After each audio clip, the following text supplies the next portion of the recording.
Welcome back to episode, is it 6 or 7? I've lost track, which is great. It means that we have started to get this thing totally rolling. Yep. My name is Karri, or Karri, and I'm not alone. There's a film encyclopedia laying somewhere in the corner. That is Henrik. Yeah, boy!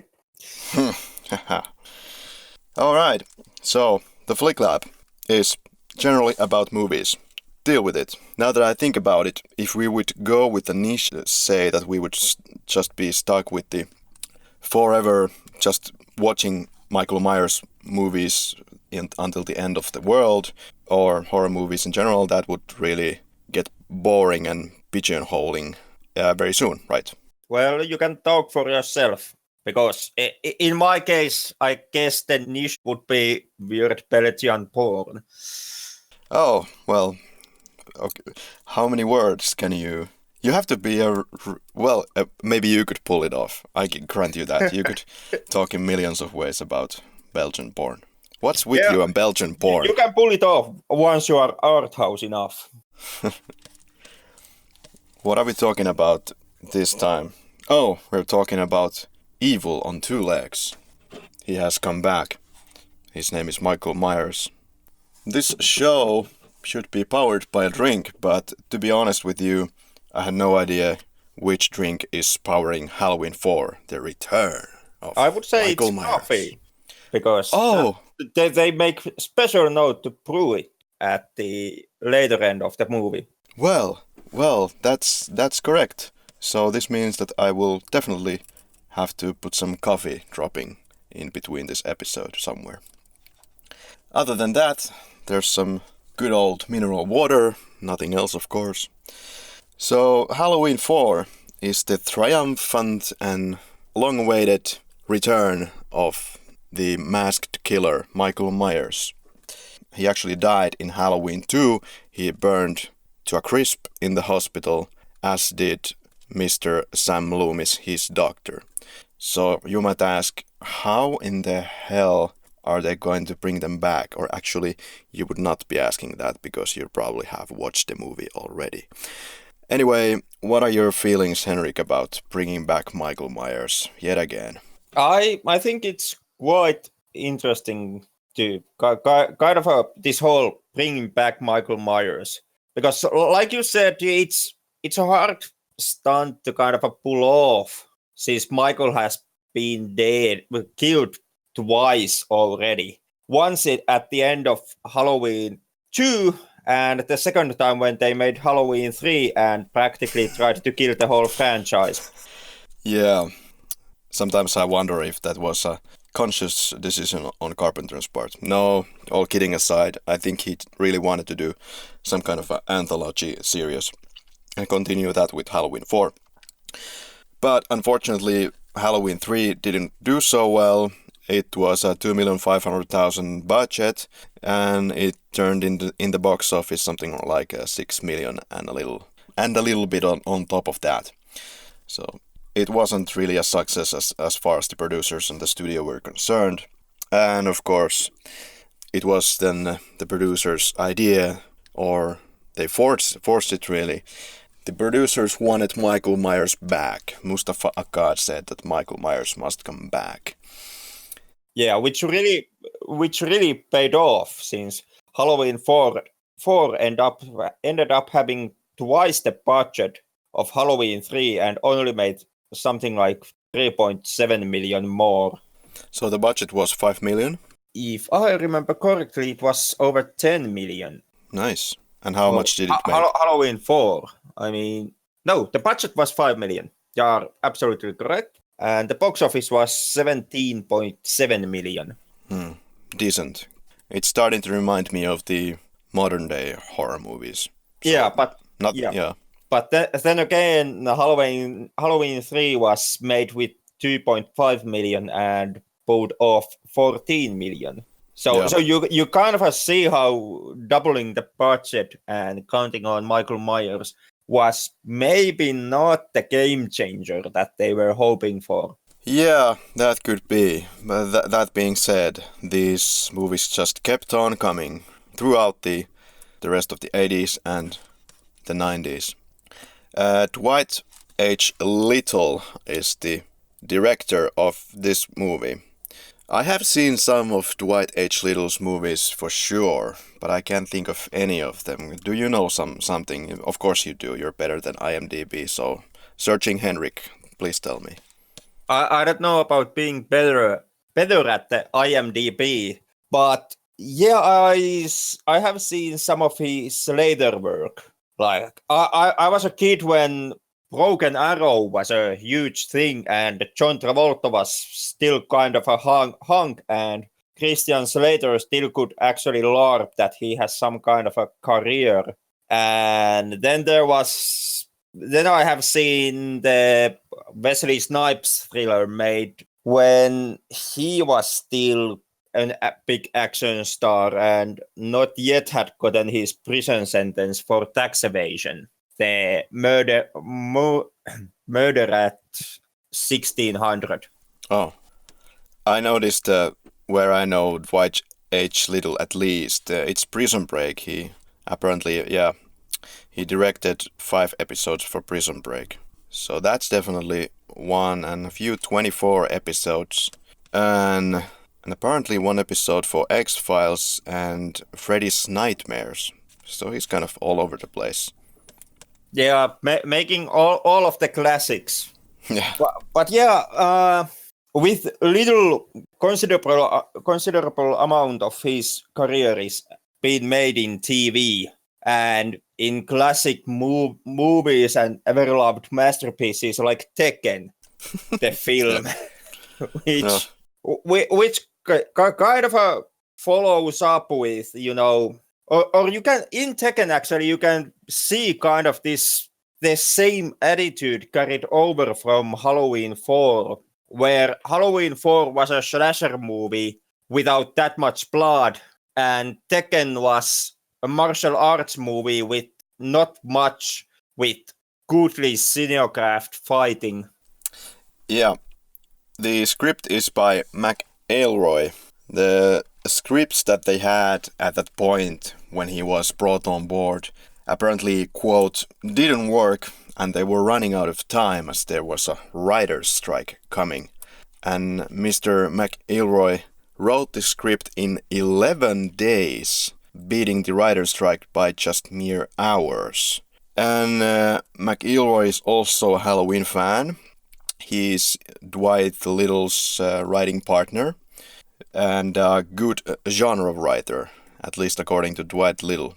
Yeah, and according to his later works, which included such classics as Wrong Turn, Spawn, and John Cena's The Marine. Oh, poor guy. Yeah, we are in good hands here. Was this McElroy's first script? Because I believe he said that, he thought that, okay, this is how it's going to be, just like Halloween 4 every time, that whatever I write ends up on screen. But then he was kind of, he learned on later that it's not exactly how it works, but with a tight production like Halloween 4, that probably helped it a lot happening. You are absolutely correct that this really was McElroy's first script. Okay, yeah, great. So McElroy, he saw Halloween 2 in his college years, and doing H4, Halloween 4, was a dream come true. Paul Freeman was brought on to produce, and apparently he has mostly experience in TV, so according to Malek Akkad, the upside of that is that he runs a very tight, well-oiled machine, and that's easy to kind of see. The DOP this time is Peter Leon's Callister. So Dean Cundy was apparently not available anymore. So we have a new cinematographer called Peter Leon Collister. Seems like he's not really horror. Horror isn't his craft, or horror isn't his bread and butter. He apparently is known for famous action flicks for the most part. The Amazing Spider-Man, or at least he was running the camera there. And he has been the camera for The Rock, starring Sean Connery. But all in all, yeah. Did you catch anything on this guy? Well, I pretty much catch just the Amazing Spider-Man and the Green Hornet film from 2011.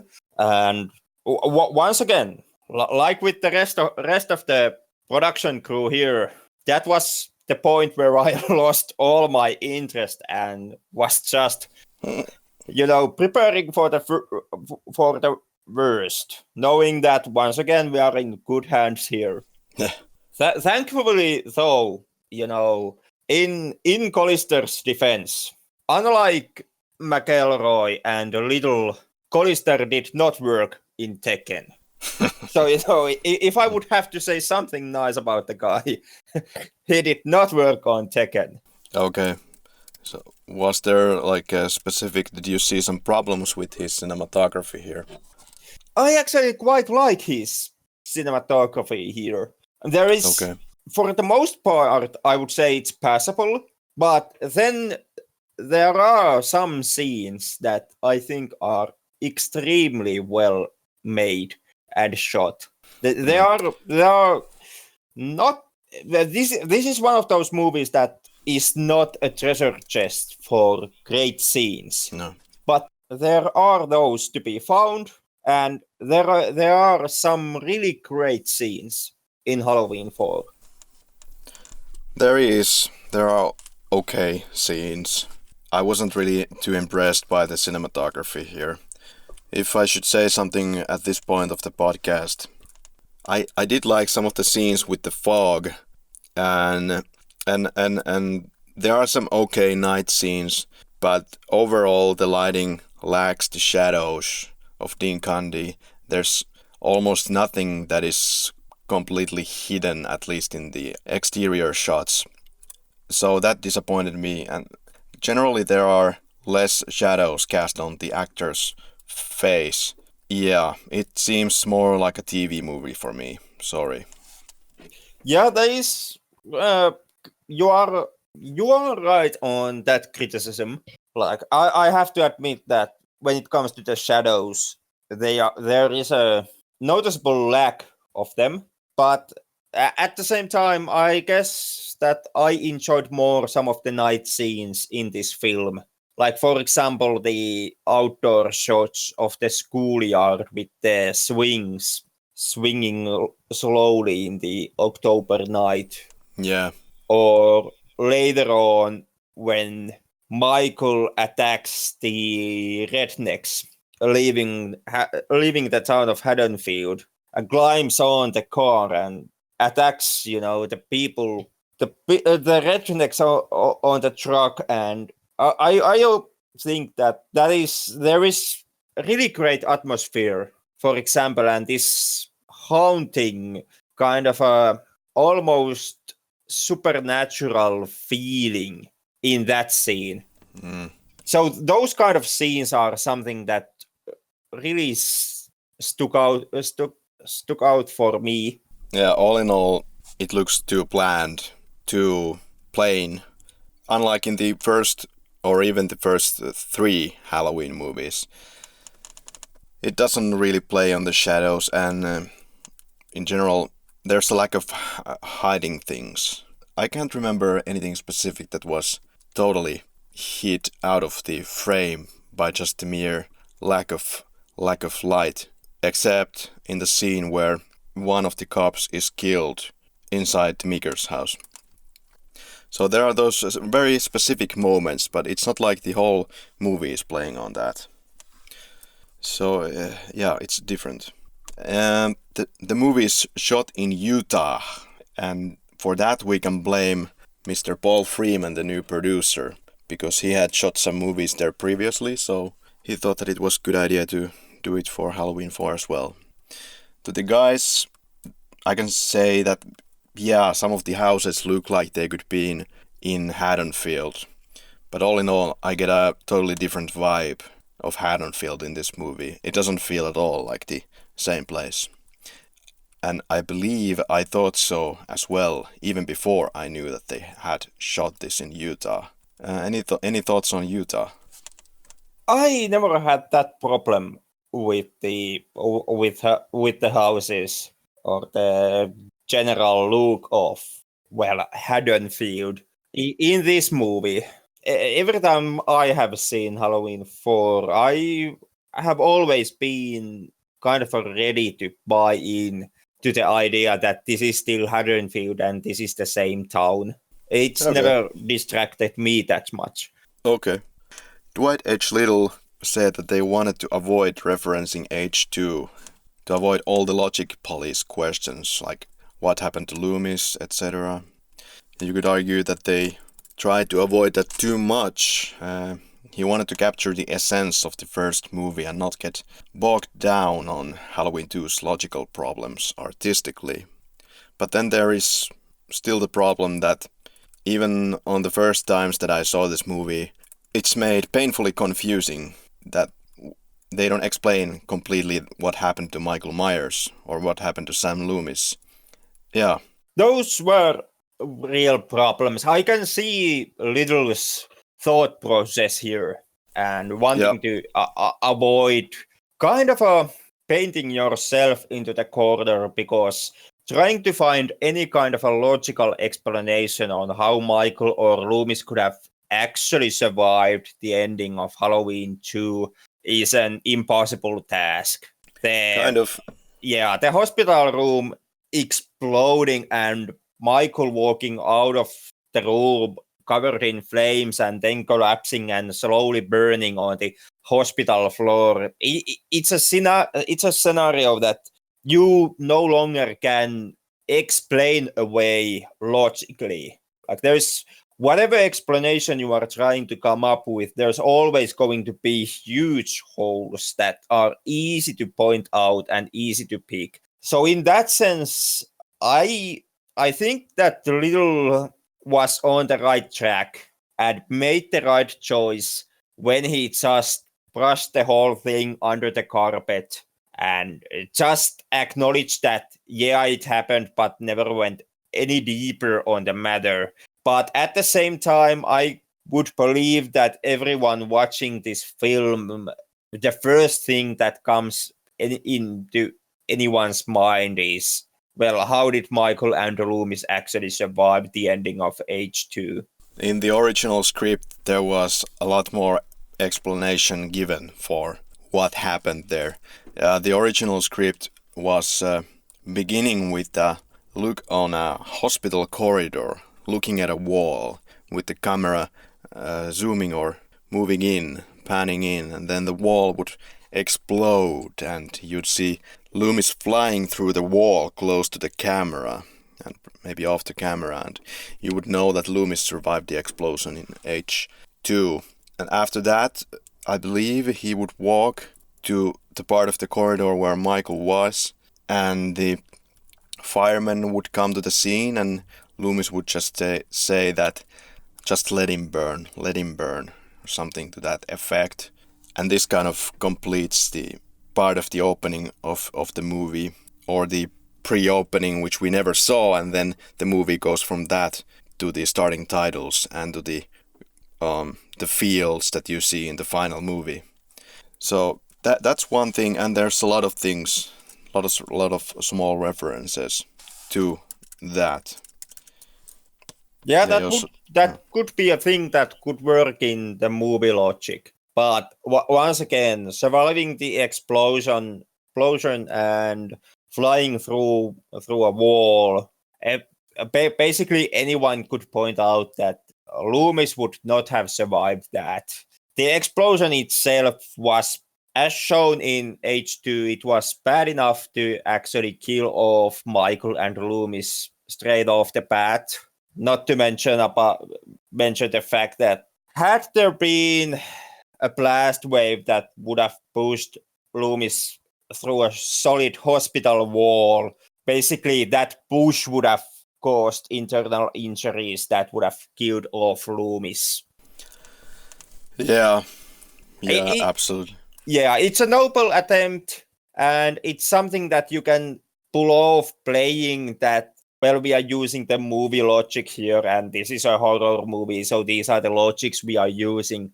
But once again, anyone who would like to point out the illogicalities in that happening would have had a really easy time doing it. Yeah, I understand totally that White Little wanted to avoid that because there's nothing you can logically explain about that whole occurrence. So he just wanted to kind of avoid all of that and just get the movie going because there's so much baggage from the 1 and 2 that you just kind of have to get it going if you're at all willing to do Halloween 4, then you have to do that. So there's that. But yeah. So the movie shows the fields with the titles, and after this it moves to a shot of kind of is it an ambulance? It's like a car. It's a truck. Let's say it's an ambulance, and there are 3 people who are going to pick up Michael Myers from the hospital or the sanitarium, and they're going to change his location to another one. And when they come to the hospital or the sanitarium, they are taken with this guard through the corridors where there are all these crazy people. And there's one scene that they actually shot, but they didn't keep it in the movie just to keep the movie going a little bit faster. It's where the attendants, the attendant 1 and attendant 2 as they are called, they meet these other criminals or people who are crazy. And the lines go like this. The attendant 2 asks, "They're all criminally insane?" And the security guard replies, "They're here, aren't they?" And then he gestures. "Over there we got a man used to pick up hitchhikers, take their picture, bathe them, cut them up, bake them in a stew pot." And then the guard looks left and he continues. "Left side we got a woman does everything in threes. Buried 3 husbands and 3 children. Next to her is an obstetrician. He murdered every 9th child he delivered. Then stole their bodies and kept them in a huge nursery in his basement. We even have a 10-year-old who had his family for Christmas dinner. Took the leftovers to school and handed them out as sandwiches to his friends." Yeah, that's if actually they shot it with those words. The script version that I have is a revised first draft, so maybe it's not what they shot, but yeah, so there was supposed to be an unquote there somewhere, but yeah, that it's not important to the story. No, but it kind of gives some little weight, even though it's the violence depicted on what you just read is kind of a fantastic. But the idea that this one sanitarium would actually house all of these crazies next to each other, that is quite fantastical as an idea.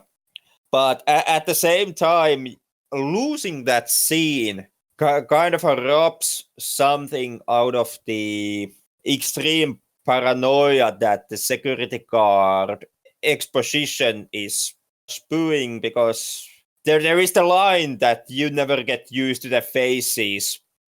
Yeah. And right at that moment, they are just walking some basic, normal-looking hobo past them. Yeah. With nothing special, and yet that somehow is a face that you never get used to. Yeah, it's an okay scene, but it could have brought a little bit of a character to the place.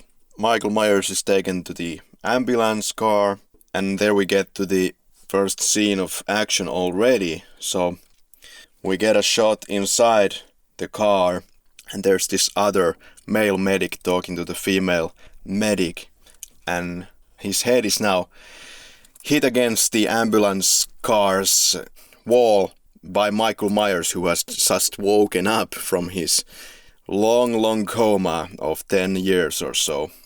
we get at this little bit of a Halloween 3 moment where he puts just his finger against his head and there's blood coming out of it.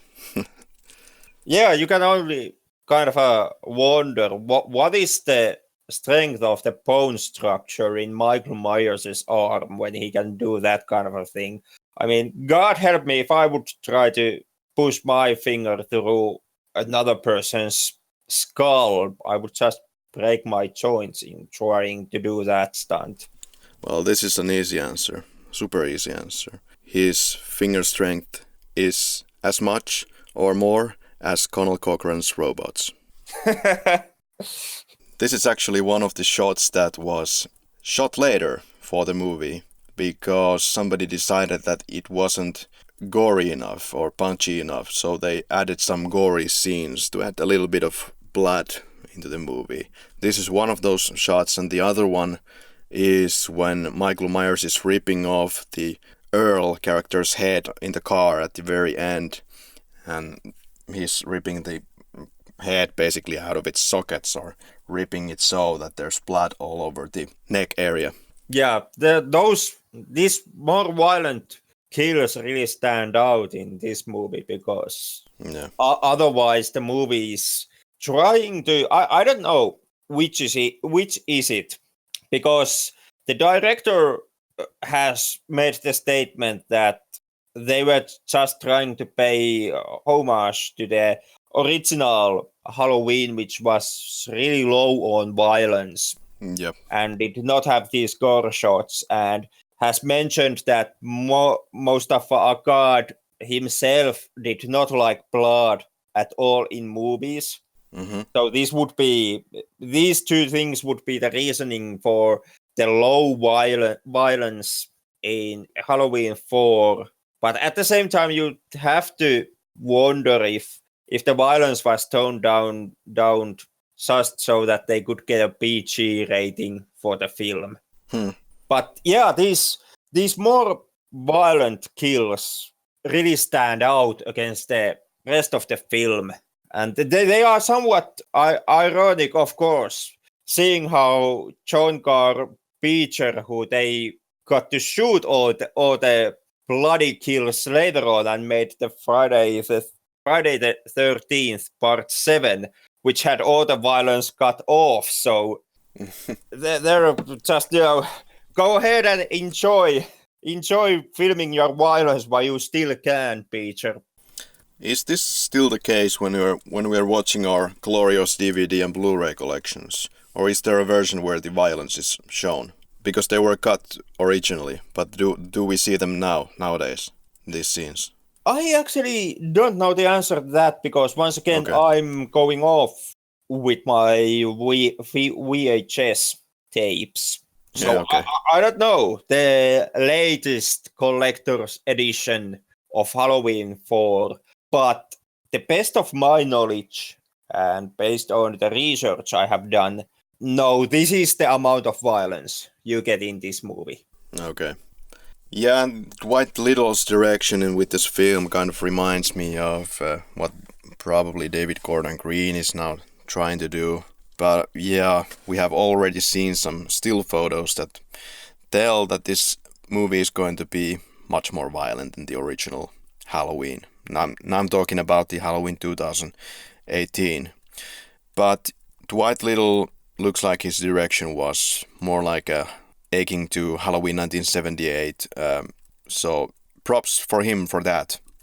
Yeah, props for him. Also taking it to a point where there's a lot of the same shit that happened in Halloween 1.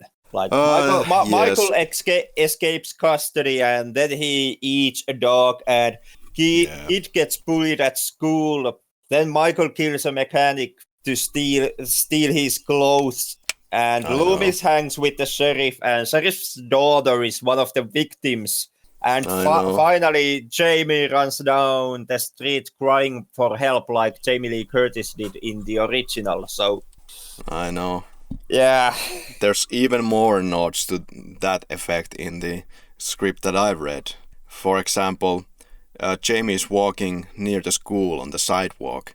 And guess what? Michael Myers is driving the tow truck on the road and kind of following him when she's walking down the road. Oh my god. Yeah. Oh boy. And also a scene where they are now in the car on their way to the store to get the mask for Jamie.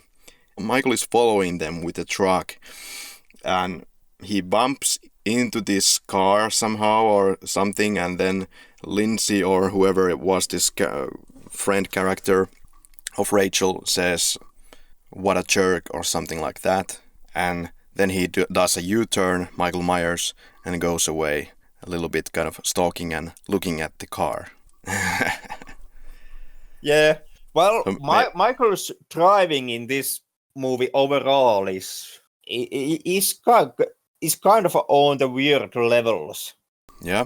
Because even in this cut that has been shown, that was shot and is the final movie, there is that weird scene at the nighttime when Jamie sees the Smith's Grove Sanitarium ambulance outside of her house at night. And the next day it's found crashed in the river, or like 4-hour drive or more than 4-hour drive away from Haddonfield. So by that logic, Michael Myers wakes up at the ambulance, then drives the ambulance all the way to Haddonfield to troll little Jamie, and then drives the ambulance to the river and crashes it there, and walks back to the fucking Haddonfield.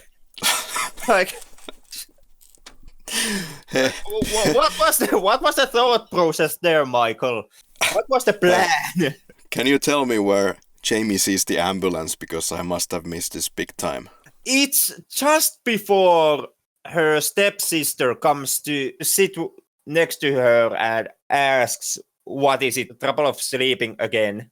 And when they have that whole dialogue of, "Do you love me?" Okay, yeah, gotcha. Well, okay, yeah, definitely the car must be there then, but maybe it's a different car. Yeah, it could be a different car, but they do pull off that. Well, you see this car now, turns her head, looks back, and the car is mysteriously gone. Shot. Yeah.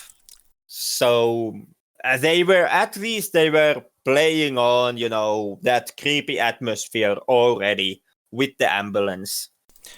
Yeah, that's true. So in the screenplay revised first, which I read, there's no exposition scene in the elevator that we talked about earlier. There's more dialogue in the basement about Myers, and there's, of course, no fingering of the head, because it was an added scene later on. The bus leaves with Myers, and the scene cuts directly to Carruthers' house, to the scene that you were just now talking about with the ambulance in the rain. And Jamie Lloyd is called Britton Lloyd, Brittan, Britton Lloyd. And this was later changed to kind of give credit to Jamie Lee Curtis. Also, if we gonna jump a little bit here and there, the blinding part of Halloween 2 is not explained.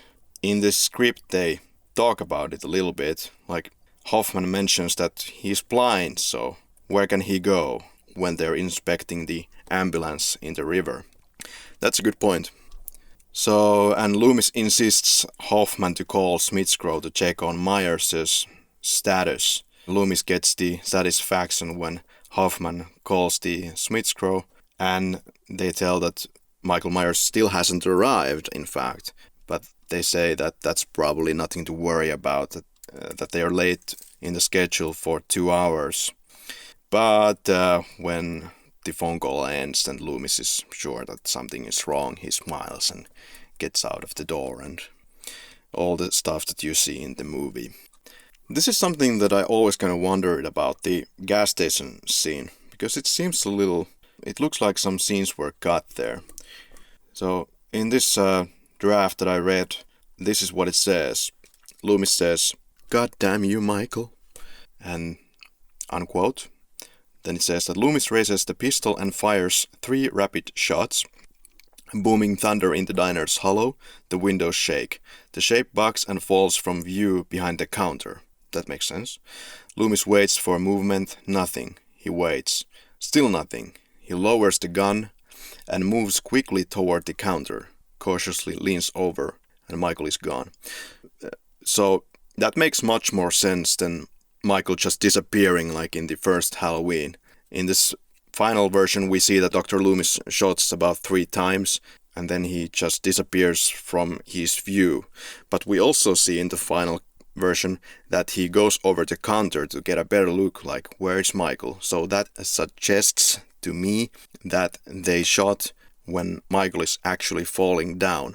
And this is also what they talk about in the documentary. And there was another guy called Tom Morga. He was the original Michael Myers. He did in fact fall on the floor.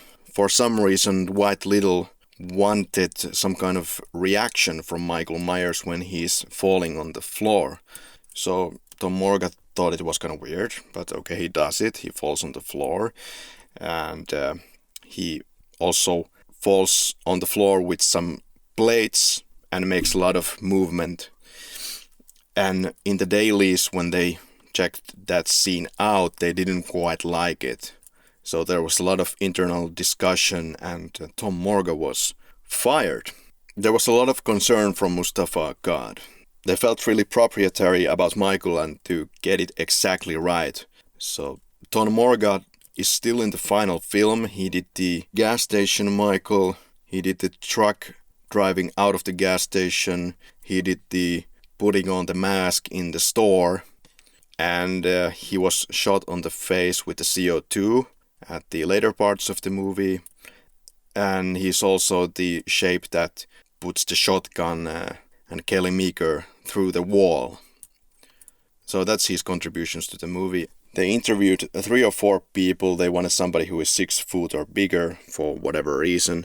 This goes completely against the original Halloween, first of all, because what was Nick Castle in the original? What was Dick Warlock in the second one? They were shorter. They were less than 6 foot. So this is kind of ridiculous. But the Mustafa Akkad approved him. There was apparently also some kind of shoulder pads on George Wilbur to make him look more menacing, athletic, big, or something like this. I suppose they wanted to go more the route of Jason Voorhees to compete with all of these slashers that had been coming out between Halloween 3 and Halloween 4. This big 6-year gap. What do you think?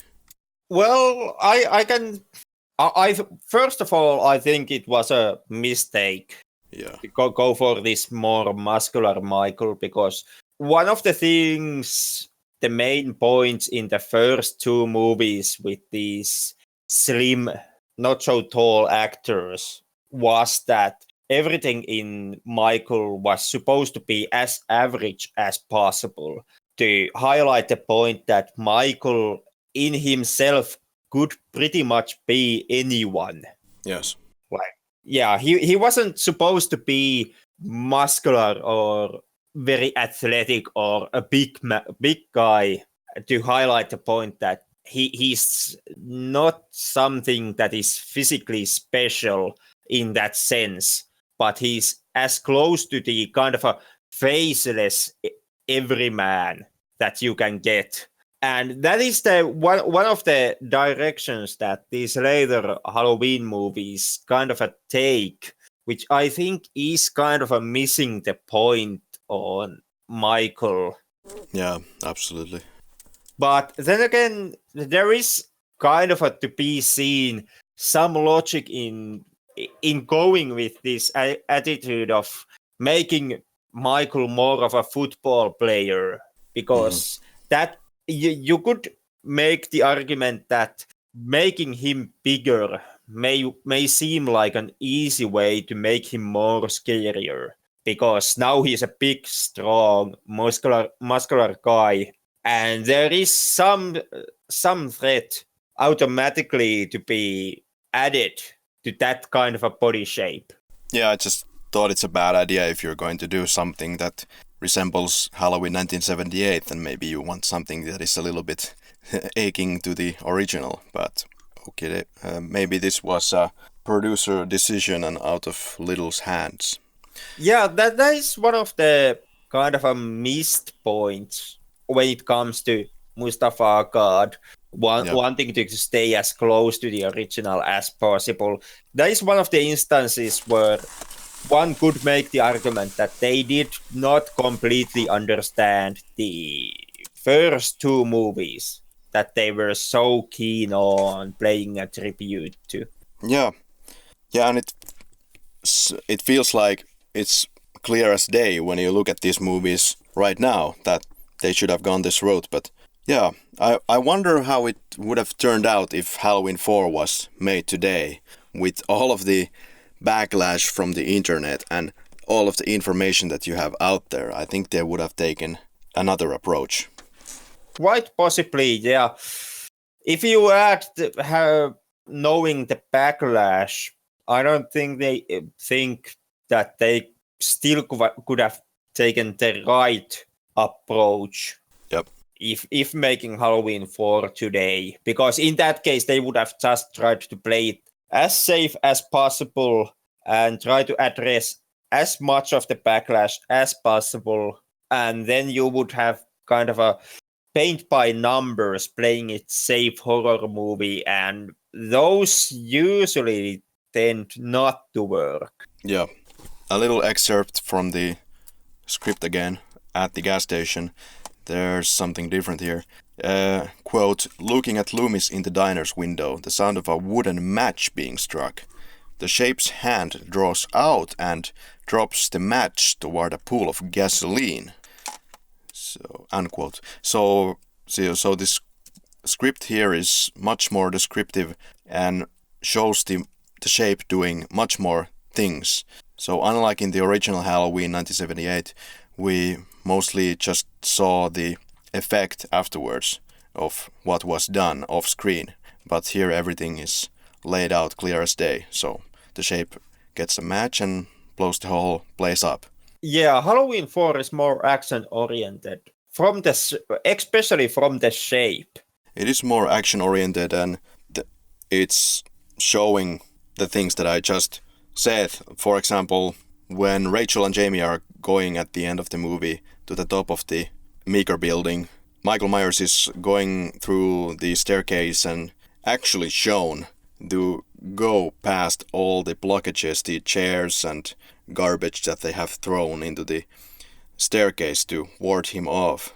And this is something that you would have never seen in a Carpenter version. For example, in Halloween 2, okay, it could be arguable that in Halloween 2 it's not exactly clear whether Michael Myers goes through the small window opening to follow Laurie Strode to the elevator at the end, or is he taking like a side door somewhere.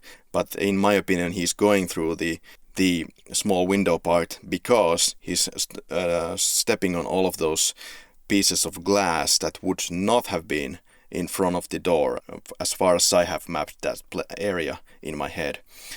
But so, in any case, this movie shows a lot more of these kind of, I would say, awkward moments that they are not needed, and they take the mystique out of this character more. Then again, since you talked about in the episode where we covered the first Halloween, you talked about how Michael Myers is more scarier if he's not this supernatural boogeyman and he's just kind of a everyday killer or an everyday man who just happens to be sick from the head. Well, the everyday man would have all these awkward moments going on when he would approach his victims. So yes. You are kind of getting your wish here. No. But the point I was driving in the Halloween 1978 episode was that he, in my opinion, is a man in that movie. Maybe transitioning in the end. But he is more of a man in the movie, nevertheless. And what makes him scary is because you don't see all those moments that would be kind of more of an everyday man's thing. Getting past obstacles, struggling. Struggling is the word that we are probably looking for. Michael Myers does not struggle. He is just going from point A to B in Halloween 1 and 2. But in Halloween 4, He's going to A to B, but there's some obstacles on his way. Yeah, but then again, that is basically an everyday man. He struggles with the obstacles in his path, and he does a ton of awkward shit. He sure does. And this would naturally bring us to the performance of Michael Myers, George Wilbur, mostly. It's going to be my argument right here that George Wilbur is the one who made Michael Myers fucking hilarious. If you look at all of his movements in this film, it looks like they didn't take a lot of takes. It's not just the mask, the goddamn mask, we're gonna talk about the mask as well, but the movements of George Wilbur. If you look at him turning in the corridor at night when Jamie is all alone and Rachel is trying to locate her, trick-or-treating, his movement is awkward. When he turns, it's not a confident turn. It's like his leg is kind of still looking for its position when he turns. That is bizarre. And a second one that comes to mind right now is when they are on the top of the building and Michael is walking. His walking is never terrifying or confident. He is struggling on the top of the building as much as Rachel and Jamie are in his walking. And when finally Rachel falls off the building and Jamie gets down, we see there's a specific shot at Michael when Rachel falls off, and we hear when she lands. There's a specific shot right after that at Myers, and when he looks down, and he looks like he's confused, like a confused dog. Like, what happened here? Where did you go? Don't you want to play anymore with Uncle Michael? but yeah, that is the everyday man once again raising his head, being completely lost on the situation and being awkward as fuck. But yeah, I don't know how many shots they actually took or how many takes they took after Wilbur replaced Morga. But yeah, I can see your argument here, because as far as I understood, one of the main reasons why Wilbur was cast as Michael was that Akkad liked his walk. Yeah, he called it the Wilbur walk. Yeah. And let's lay out the last one that I can think of. At the very end, when all of the people are shooting Michael Myers and so he falls into his grave but doesn't die. The movement when they are shooting at him, it's absolutely hilarious. He's shaking there like, okay, I've had enough. I'm going to fall down right now. It's that kind of movement. He's like, what's happening here? And there's actually an internet meme about this and some kind of breakdance music in the background.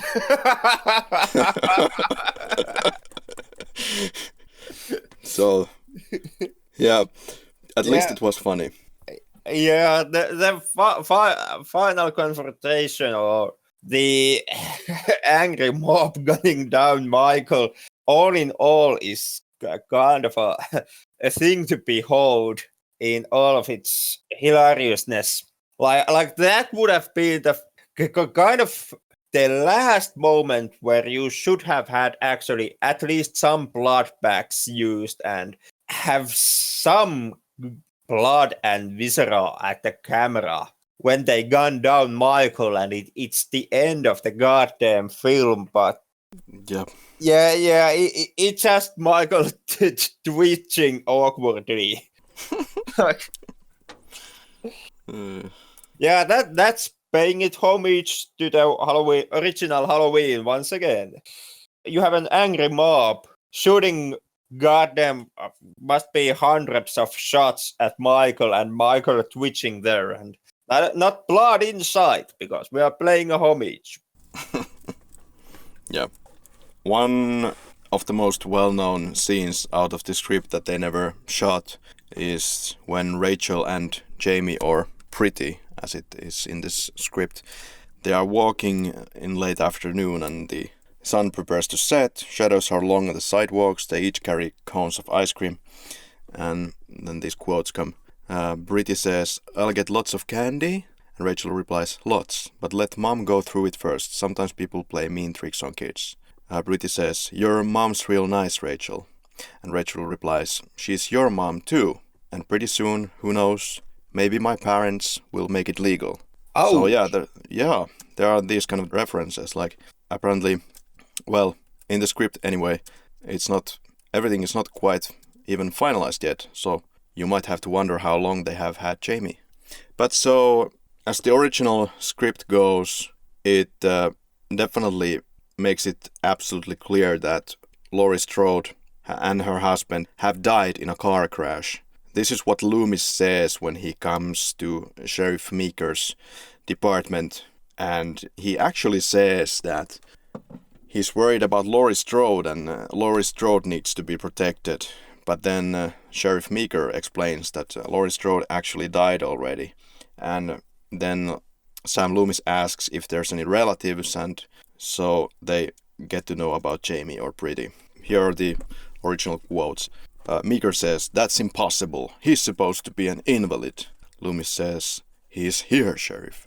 Meeker says, why? Loomis says, to kill Laurie Strode. Meeker says, Laurie Strode was killed along with her husband in a car crash. Loomis, startled. When?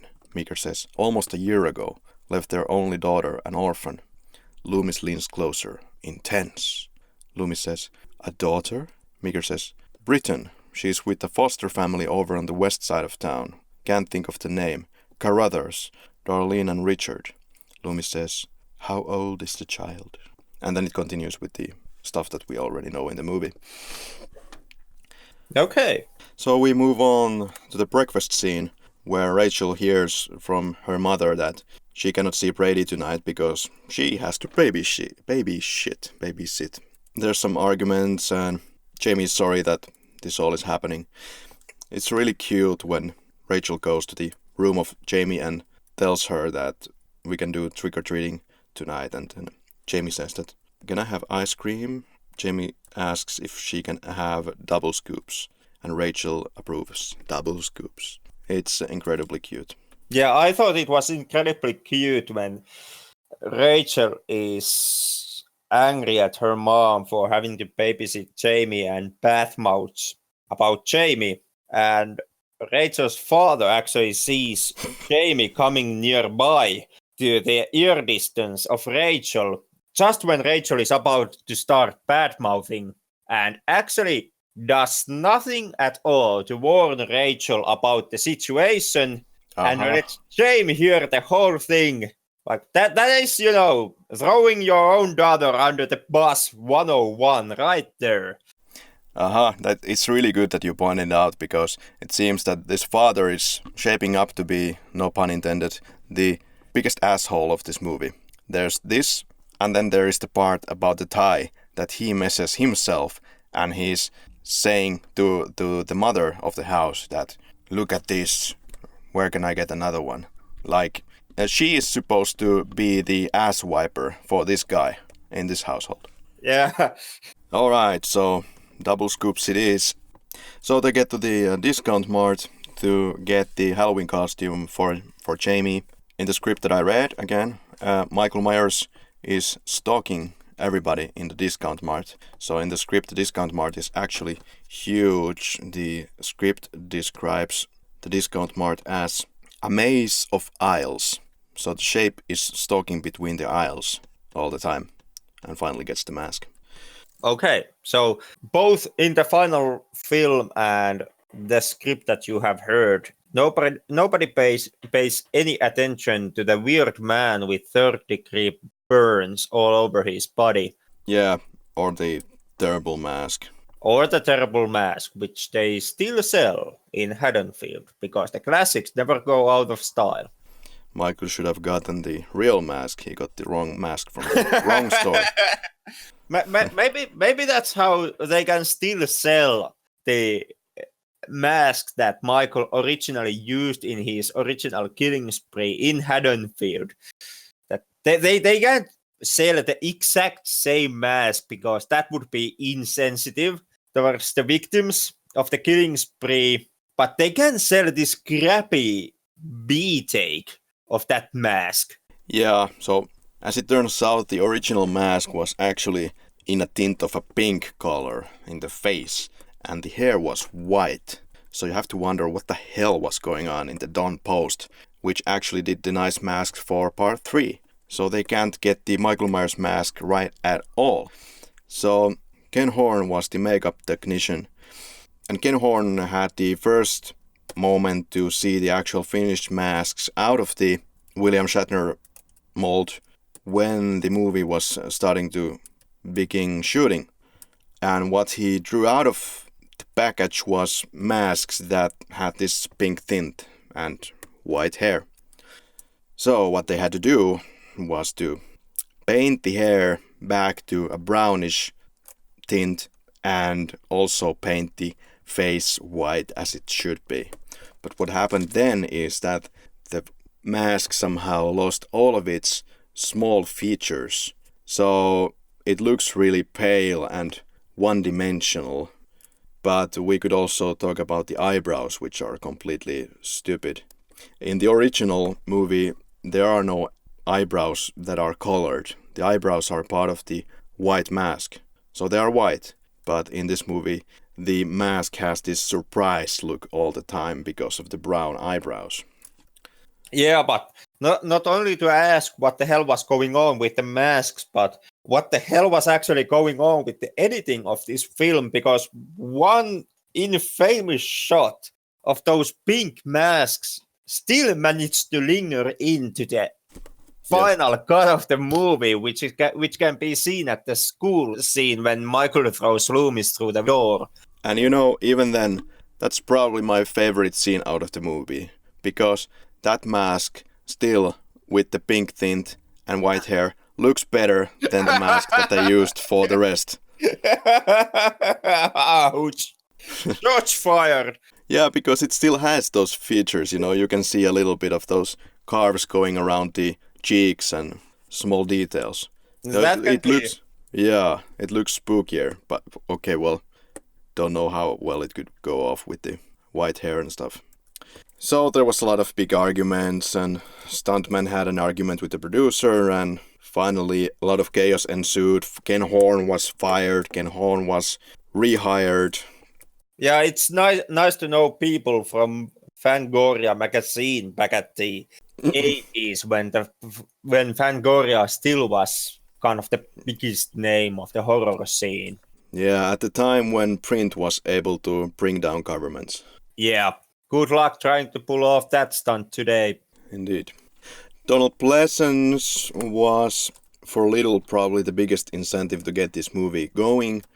Donald Pleasence is yet again Donald Pleasence. He's giving a lot of class and this high quality acting to the movie. But that being said, there's a lot of good acting in this film. I have no problem with the main characters. I think everybody's doing a good job, especially Ben Meeker character is really spot on and a great replacement for Sheriff Brackett.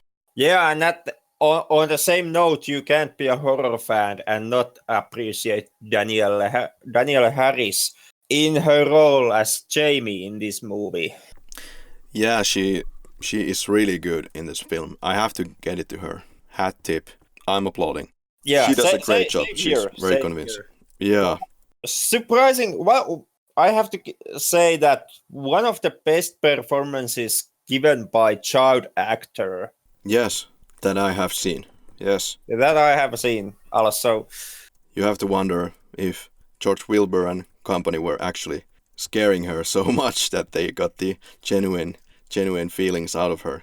Well, this actually happened with the closet scene in the beginning of the film when poor Jamie was put into the closet all by herself. And those tears that you see in the movie, they should be the real tears and the real fear of the actor. Yeah, I heard the same thing. But at the same time, as far as I know, the whole film crew and Wilbur went to great lengths to not scare Danielle when making this movie, and really took the effort to show her how the makeup is done and how the stunts are done, and Wilbur repeatedly removed his masks between Yes. the days takes to show her that this is just movie and they are just having jokey jokes in front of a camera. Yeah. Yeah, good job. Seems like a nice guy, just like Dick Warlock. He was taking a really good care of all the actors as well, Yeah. as far as I have received the information. So, Jamie and Rachel go trick-or-treating, and at one point they go to the house of Sheriff Meeker, the Meeker's house. Rachel and Jamie cross the street and come upon another small group of trick-or-treaters. Among them is Kyle from Jamie's grade school. And there's this dialogue that goes like this. Kyle says to Pretty or Jamie, "Wow, that clown costume is really cool," with this nice helium voice. And Jamie says, "Thanks." And Kyle responds something that is not in the final product as far as I know. Maybe it's lowered so down that you cannot hear it. Maybe it's there, I don't know. But Kyle says, "I'm sorry about today. I didn't mean it." This is referring when Jamie was spooked in the school and they were saying that Jamie's an orphan, Jamie's an orphan. It's the same Kyle guy. Yeah, I never quite understood the effectiveness of the stupid ass clown costume on the school bullies who immediately liked Jamie now that she's wearing this clown costume. Yep. Like, what the hell? Seriously, that's not how bullies work. Yeah. Kyle continues. Yeah, Jamie continues. Really? Kyle responds. Yeah, I was sort of a jerk. Hey, you want to go with us? Sure. But also the script doesn't explain what happens in between when Jamie goes with the group and somehow loses the group, and then Rachel and Jamie meet later on. So yeah, that's really odd. Perhaps it has something to do with the curfew. So all the other kids maybe were ordered to go back home, but who knows? Yeah, that was my take on the situation in this film, because there is that one shot. Granted, it's not the group that Jamie's in that is shown, but there is a shot of the parents driving around the town and, dragging the kids back to the car and driving them back home as the curfew lands. So I always took that is what happened to the group that Jamie was in. Yeah, that's true. Yeah, but like you said, never shown in the movie. Yeah, and at one point here, Meeker and Loomis go to the Carruthers house to look for Jamie and Rachel and everyone. And Meeker and Loomis are now in the house, and Loomis says, he's been here. Meeker responds, how do you know? Loomis says, I can feel it. Meeker says, you're starting to spook me a little, dog. So they are leaving the whole killing of the dog Sunday out of this scene, because in the script, in fact, it was already established when Michael first entered the Carruthers house, when they left for trick-or-treating, that Sunday was dead, because the camera just showed us that the dog was dead. And then Michael went upstairs and looked at all the pictures of Laurie Strode and so on. So a little bit of a different order of happenings there. There's one scene that is also completely out of the movie. It's a scene where the parents are in the house of some rich guy who is involved in selling of houses realty. And Darlene and Justin, these parents, are in the house. Darlene says, it's amazing what you've done with the old Myers place. Justin says, the realtor all but gave it away. Our contractor is adding 2 new additions, then I'll resell for 5 times what I paid. Richard says, good deal. Justin, good business. I'll teach you the secret someday. Richard, I can't wait. So yeah, they're talking about the Myers house very briefly there. During the curfew, Meeker and Loomis are outside with the police car, and they're about to get into the car when they see 4 people with Myers masks around them. And Loomis is about to shoot one of them, and he confirms to Meeker that it's actually Michael Myers. And in the script, Loomis says that, I could have killed a child. What does that make me? A little bit of more of a touch of psychology there. Yeah, at the same time, you have to kind of wonder about the mental state of that group of pranksters. Because, getting shot by the cops, the best practical joke ever. Well, actually, Loomis kind of did kill a child. He was about to kill a child, and practically he is the one who killed the child. This goes all the way back to Halloween 2 and Ben Tramer. Well, to Loomis's defense, it still was the cop car that killed Ben Tramer. Yeah, and Ben Tramer was real drunk. So. Yeah, he was real drunk. So in that case, we could say that booze killed Ben Tramer. Yeah, which caused all the flames. Yeah, but then again, when it comes to Loomis killing children, we have to maybe at this point already take a note on the final scene of the film, which once again is Loomis trying to kill a kid. And once again, the uptight local sheriff comes in and, prevents him from doing that and having any fun. Yeah, this I must mention. How interesting is that Mr. Sheriff Meeker is such a trooper that even after daughter has been brutally killed by this mass murderer, he still appears in the final scene and appears like nothing happened. Yeah. So props to him. So we have these drunken guys with shotguns on the loose in the whole town of Haddonfield. In the movie, of course, they shoot Ted Hollister. But in the script, it's funny. I must mention this as well. Orrin is the friend of Earl and he says, "Shit, Earl, that's Ted Hollister's Cocker Spaniel. He loves that dog." Yeah, I have to admit, I like it more the way the film does it, where they accidentally shoot that Hollister himself. Because that is one of the scenes. It's kind of like the kid with the razor blade in his mouth in Halloween 2. It's one of those scenes where the movie actually makes a statement about something. With the kid, it was the kind of a everyday evil that still lurks underneath Haddonfield, despite Michael Myers, and showcases that Haddonfield had problems and had cycles of violence, even if Michael Myers would never have come to Haddonfield. So all the problems of Haddonfield are not caused by Michael Myers. And here there is kind of a similar kind of a line or thought with these overly anxious rednecks who at the immediate sight, their first response is to grab nearest gun they can get and turn to violence. And once again, that act of violence kind of has exactly the wrong effect because they end up shooting an innocent person. Yeah. But then again, I really have to ask the movie that, is the movie really trying to tell me that I can't trust a beer guzzling redneck with a gun? No. Is that what you're trying to say here? What the hell? I mean, if you can't trust a redneck with a gun, who can you trust? Well, you would just create a lynch mob, so it's a bad idea. Yeah. You don't have a police force. So I create a lynch mob with these rednecks. And what happens 5 minutes later? Yeah, immediately. It's Ted Hollister. Dead Hollister. Alcoholister. Yeah. Alrighty. So, one of the things that you said reminded me of yet another change in this early script, where actually Sheriff Meeker dies. Sheriff Meeker dies in the Meeker house. He fights Michael Myers when he finally appears in the house. He fights Michael Myers in the basement of the building. And Michael Myers wins this fight, hits him with something.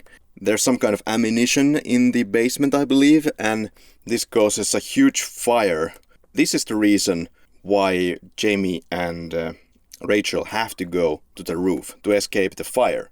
So there was this a whole nother, an added exciting element to the story. That would have been kind of a nice thing. Although if you're kind of trying to be in the Halloween mode of how much of action is included, then that would have been a little bit overboard. But in this case, I think it was removed because of budget constraints. Yeah, that's what I've heard also, that having that fire would have caused too much. So they cut the fire element off out of the film and instead just made it so that Michael chases them Yeah. to the roof. which I also think is quite a shame, because even though it may have pushed the action orientation of the film overboard, I still kind of see that it would have been quite a great scene. Yep. Have them trying to evade Michael on the roof while the house is burning around them. Yeah. So instead of this, Meeker just leaves the house, and yeah, I believe he appears at the end of the film only, because he goes after the drunken guys who are shooting dead Hollisters and people outside. Yeah. Actually, the door is swinging a lot there, because Loomis goes outside to find Michael somewhere else, and Meeker also goes. Yeah, basically the whole barricade situation loses its best effectiveness, Yes. because over half of the persons who really should take a stand against Michael end up leaving the house, leaving only that one sheriff with a shotgun. Yep. So then there is the school scene. Everything goes pretty much as it is in the draft script that I read, except for the fact that there's a nice little curiosity where Michael Myers is throwing the tables of a school classroom in this scene. And this is very much the same scene as is in Halloween H2O. And in that movie, God is kind of a brain to pay homage, or it's just stealing this scene from this early draft Halloween 4. So that happens, and after that moment, there's this scene where Rachel is giving some CO2 to the Shape's face, and they escape from the school building. Then they meet the drunken people outside, and these redneck drunkens take Rachel and Jamie to safety. Of course, there is this scene where Michael Myers takes control of the whole car. In the script that I read, it's also a little bit different. Like, Michael Myers is actually on the road, just standing there and then getting crushed by the car, and then apparently getting crushed by the car kind of several times, then finally lands next to the crave, and they shoot him. Then there's also a scene where when Jamie goes to Michael Myers' body, or the 15-second body that turns into a live human being again, she says that, "I forgive you, Uncle Michael," in a hushed voice. And after that it continues pretty much like the movie. Yeah, always loved that scene where Jamie takes Michael's hand, because Yeah. I know, or when I was doing my background work for this episode, I finally found the notorious statement from the makers of this film that scene is some weird possession shit Yeah. that happens. Yeah, I never thought about it like that. But when you think about it, it makes sense. That It does not make any fucking sense in any way. Well, it doesn't make sense in that sense, but it makes sense in the sense that it could be interpreted in that way. Yeah. But once again, could be interpreted that way doesn't mean it should be interpreted that way, in my opinion. Yeah, I never did. Did. Yeah, same here. Because, before starting to make this episode, or starting my background work for this episode, I always saw that scene as this sweet, tender scene between Jamie and Michael, where Jamie, after losing basically all her relatives and her connection to the bloodline she herself is part of, tries to kind of connect and understand this one part, this final part that actually is still connected to her own bloodline, and tries to see some kind of a logic in her uncle. And there is this, I always saw there this element of, small girl trying to find a connection and understand why her own uncle, who does not even know anything about her, is so incredibly violent towards her and seems to kind of have this hatred, even though, she herself has never had any chance to do anything wrong towards her uncle. And what you said about the script, her forgiving Michael at that scene, I always saw great weight in that moment of this film. And, now I hear that there is, it was meant as some kind of a goddamn possession scene. Like, Yeah. yeah. Making this podcast has ruined this scene and part of this goddamn movie for me for life. So thanks a lot for that. But at least they left it up for interpretation, so it could be this possession shit, or it could be just a nice little tender moment. When I was watching this movie as a teenager, I remember just that it was nice, just kind of Jamie just trying to understand the world around. In this moment when getting the hand of Michael Myers, she's kind of, it's really nice because she's trying to kind of understand even the worst of the worst evil that she will encounter.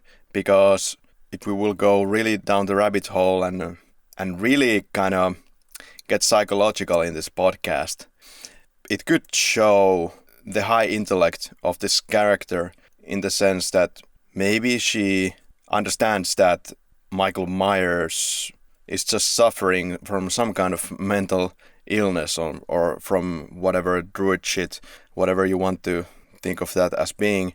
But she kind of tries to understand that this is just a person who probably is unable to... Nobody is in control of their lives in the sense that there is no free will. And if you apply that to Michael Myers, then that is a really sweet moment where Jamie kind of understands that he, at the end of the day, cannot help being what he is. Yeah, and it's one of the more hopeful scenes of this franchise, in a sense that there Jamie still tries to see kind of a hope and something better in a world that throughout the film has been quite chaotic and constantly violent around her. So she kind of, with that forgiveness and that trying to reach and form connection even after all these events that have happened to her during the film, she kind of rises above most of the characters of the franchise. Like, she does something that Loomis has always failed to do in these films, and that is trying to see and form something still positive and trying to find forgiveness towards Michael, instead of just seeing him as this embodiment of evil and unnatural kind of a chaos, which is what Michael is to Loomis.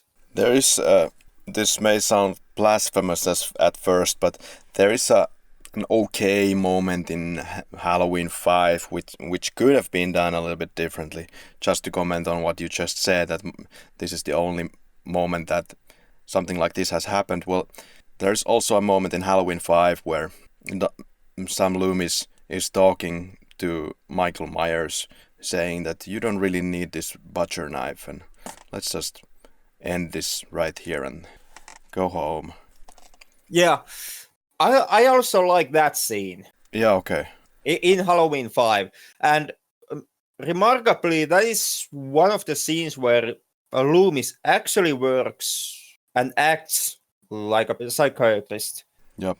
So after the hand scene, they go back to the Carruthers home. Or is it Ben Meeker's house? I think it's the Carruthers. And Loomis says that in the script, he says that Michael Myers is in hell, where he belongs.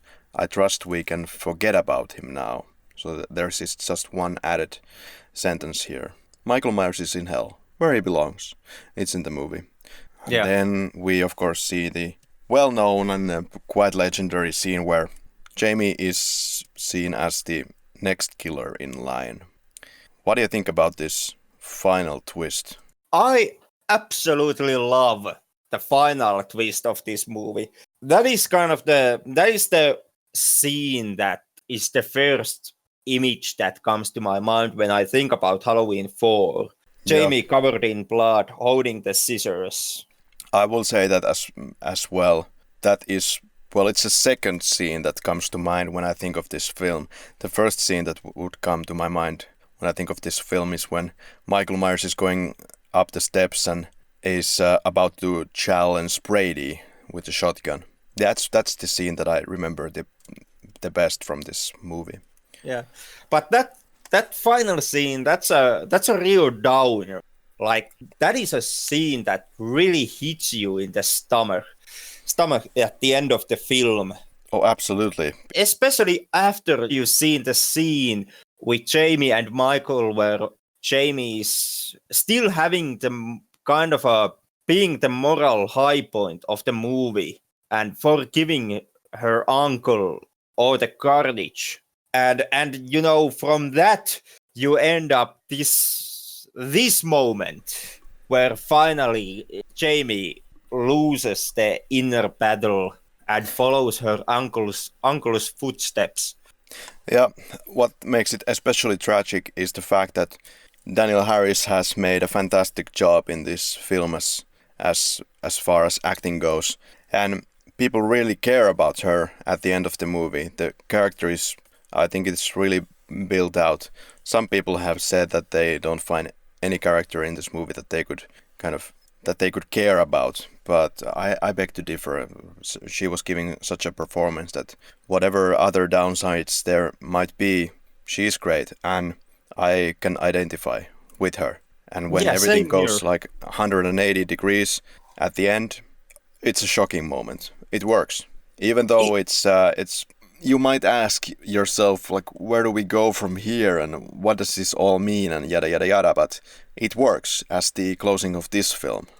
Well, I see, or used to see, a huge amount of potential on this ending, because it still does not count out the possibility that the next movie in the franchise could be still about Michael, coming back and continuing his path of carnage.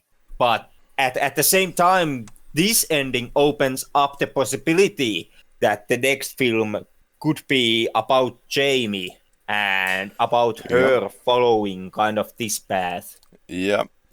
Yeah, I think the intention was never to make Jamie like the next killer or something like that, but they were going to go more with that kind of setting in the Halloween 5, I believe, originally, but something happened there, and Dwight Little also felt that he wasn't interested in doing Halloween 5 because he thought that everything worked in Halloween 4 as he intended, and he just wanted to just leave it alone and leave it be. But it's everyone's understanding that Halloween 5 was really rushed and they didn't follow this path and they took on something else entirely. Or I'm getting ahead of myself, but Halloween 5 was really like there's not a lot of development going in any direction there. It's really lazy script. And it really shows in Halloween 5. Yeah, totally does. It still pisses me off to. It's so sad. Yeah. It is extremely sad, the direction that Halloween 5 takes this whole thing. Yes. And I want to talk about this in the next episode more clearly, but Halloween 4 is definitely... Halloween 4 didn't set the rails off the track yet. No, it's decently okay. It has its problems, but on the whole, it's still working, and it's at least they are trying. But on Halloween 5 is the shit show that breaks the entire series, and I will talk about that extensively in the next episode. Yeah, Halloween 5 is not the worst this franchise has to offer, but I would say that Halloween 5 is the start of the downward spiral that we are going to witness with this franchise. Very much. Halloween 4 is not, in my opinion, Halloween 4 is not on the same level as Halloween 1 and 2. No but way. Yeah, but it still is. It's a stable sequel. It holds its ground and it works. And it does not do anything that would be so unforgivable that you would actually have to say that it somehow ruined or. Okay, I have to go on a rant here a little. As we have already talked about the mask is a huge part of the movie, and it wouldn't on its own break the movie if the movie would work in the other parts. But then there are a lot of problems with the George Wilbur's performance that I just can't get over with. So combining that with the horrible mask just breaks the illusion of Michael Myers for me totally and makes this character more funny than anything else. It's not menacing, it's not scary. It's just not scary. Our main antagonist is not scary. Then we have problems with the cinematography where it's just kind of bland, pale, emotionless shit. Also, they keep repeating, as you said, some of these thematics, these themes from the original movies, which kind of feels like they are not trying to offer anything original here. There are a lot of likable characters in Halloween 4, like Meeker, Rachel is okay, Jamie is fantastic, Donald Pleasence says Loomis is Loomis as always. But it's not scary, it doesn't have the same atmosphere. If I have to put Halloween 1, 2, 4, or even 3 against each other, Halloween 4 stands out as the movie that is totally different. And that's because the whole crew is also quite different. I think there's some few people that may have remained, but essentially the whole Carpenter group is gone, and this is something else now. I applaud Dwight Little for trying to kind of continue the legacy and to kind of keep it alive. We can't fault Dwight Little completely on the problems of the movie. McElroy was also pushed with this 11-day window where he was able to do this script, and it just doesn't work on the whole for me. It feels more like a repetition of the originals, and it's not doing it as well. Yeah, I on my part am more forgiving to this movie. Apparently, even though I agree with you on all those points that you brought up, but to me still it does not hurt the movie enough for me to turn against this one.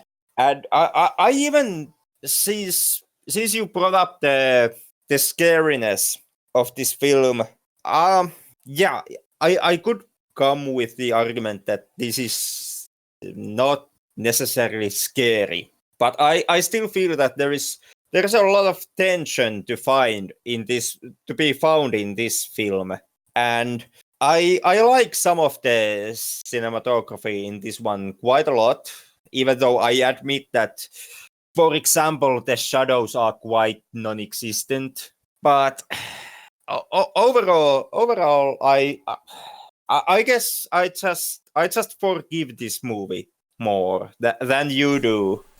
Well, I am feeling a lot of forgiveness for this movie, but at the same time, I see its faults and I see why it's not working as well as the originals.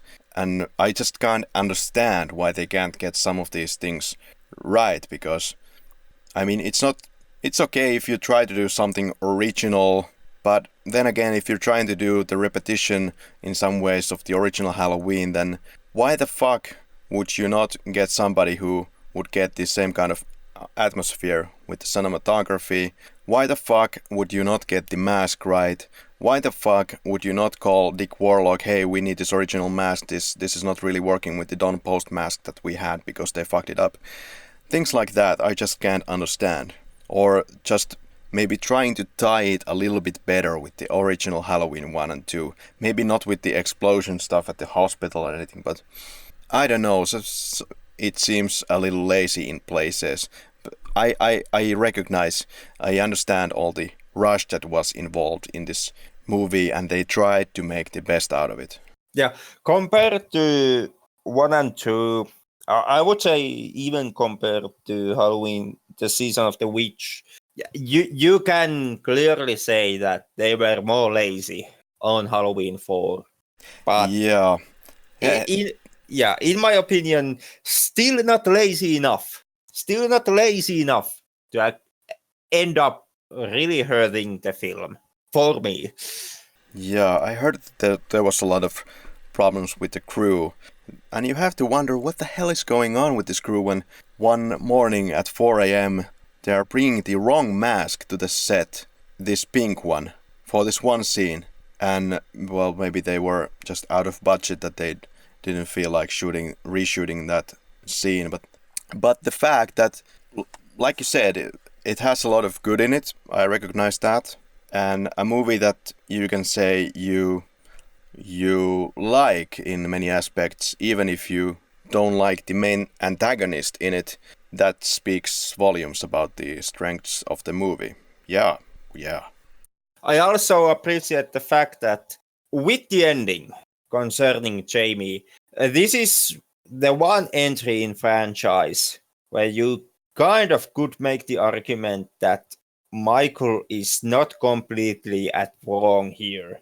Like, if Michael would have succeeded in his mission in Halloween 4, the final attack, the final murder, and the losing of Jamie at the end of the film would have been avoided. And there is kind of this, I don't know, can you say anti-hero aspect with Michael in this one? But in a way, in here, I see Michael as kind of in the last case, accidentally protective force, not justifying his actions throughout the movie, as they are still absolutely condemnable, but still, this is the one instance where Michael succeeding would have kind of helped to tone down the cycle of violence that now begins with the ending of this film. And that is one of the kind of thought games that I really like, and I appreciate that the movie found a way to actually, or that the movie found this aspect of the story. It may be completely accidental from the McElroy's and Little's part. Maybe they didn't even realize what they were doing when they were shooting that final scene, and I might be reading too much to simply to that one scene. But still, to me, it brings quite a lot more into this film and helps this film to stand on its own ground, and from me earns quite a lot of respect and this way forgiveness towards the faults that you have brought up. Yeah, the reviews were quite mixed. Some people loved it, some people hated it. But like you said, at the end, the final denouement of this movie, it works with the sister. But where to continue from here, it's anybody's guess. I can see how that can be problematic to put a script together as a continuation to this in less than a year, and all the rest of it for the production. But let's move on to some other topics such as soundtrack. So Alan Howard, the guy from Halloween 2 and Halloween 3, is brought back. He was called and he said yes, and also checked with Carpenter if this would be okay. And this is something that I would totally expect from Carpenter. He just goes, according to Howard, that do whatever you want, do your thing. So Alan Howard took this soundtrack here a little bit to a different direction. It's more Alan Howard than the previous Halloween soundtracks, and you can hear it in where he kind of has a more orchestral touch to the whole sound. I like some of the tracks in this movie, but like in Halloween H2O, I am not a big fan of the orchestral direction where this is going with this movie. I, on the other hand, am a big fan of the opening credits of this movie. You mean the sound or everything? The sound combined with the images. Yeah. Kind of these everyday scenes. You are right. Octoberish farmland with that orange tinted credits on the screen that seem to have this glow, and then there the Howard's ambient sound behind all of it. It kind of gives you this feeling of menace and something dark that is rising at the sunset behind all these farmland images. It is a scene that is very much liked. And in fact, when I was 13, 14, 15, I made a bunch of these. Well, I did one completed Halloween movie of my own with my sisters. Just like a total fan production with just one camera and nothing else. I remember using Alan Howard's score, exactly this one where the movie begins in the beginning of my movie. So are we going to go through your movie as part of this podcast now that we are going through the Halloween franchise? Are we going to this weird spin-off territory? If you want. Well, hey, I'm up to the game here. You know, how long is your movie? My movie, I think it's about 50 minutes or something like that. Okay, yeah, well, you know, enough padding, enough me taking long pauses between all of my words and constantly stammering on every fucking sentence. I say that we can actually take your 50-minute spin-off or fan film and turn it into a full episode here. Well, I suppose that would not be too interesting. But hey, then again, we do what we want on this podcast, right? Yep. Yeah. And we most likely end up doing a bunch of stupid shit, so why not? Why not? You know, after all, we would be the only podcast that has then thoroughly gone through and reviewed that particular film. No one else can take the same credit. Yeah, think about the possibilities here. We can monetize this whole shit. We could also kind of do the same treatment for my Terminator 2X movie. Which also I haven't seen. Oh, that is my little gem. That's the only movie that we put some real effort to that in some sense. But I thought that we could kind of cover these in conjunction with some episode of some, let's say, real movie. For example, if we cover Terminator 2, we can also cover Terminator 2X. Yeah, as always, I'm up to the challenge. It's completely up to you here. Yeah, it's fine. It's your shame that we are going to go through. Mm-hmm. So the movie's screening was successful.